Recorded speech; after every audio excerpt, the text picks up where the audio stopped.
আজকাল ইউটিউব, ফেসবুকে গেলে দেখা যায় অনেকেই তাদের বিভিন্ন ধরনের গল্প, জীবনের গল্প, চলার গল্প, সব ধরনের গল্প সবার সাথে শেয়ার করছে।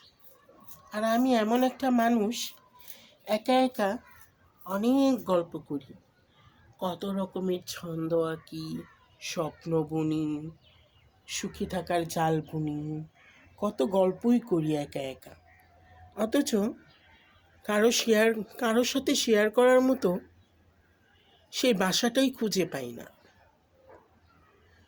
সেই ধরনটাই বুঝতে পারি না। কিভাবে নিজের গল্পটাকে তুলে ধরব, কিভাবে নিজের বাস্তবতাকে জাগিয়ে তুলব, কিভাবে আমি বেঁচে আছি সেটা সবাইকে দেখাবো, সেই বাসাগুলোই কেন যেন আমি হারিয়ে ফেলি। সব কিছু কেমন যেন গুলিয়ে যায়।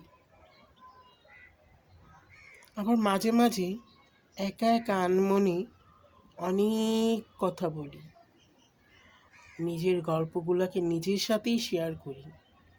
দুঃখের বিষয় কি, আমার নিজের গল্পগুলো আমার নিজের আত্মাটাও কোনো সায় দেয় না, আমাকে কোনো উত্তর দেয় না, কারো উত্তর আমি পাই না। তবুও আমি গল্প করি, গল্প করে যাই, কিন্তু কারোর সাথে প্রকাশ করার মতো গল্প করতেই পারি না।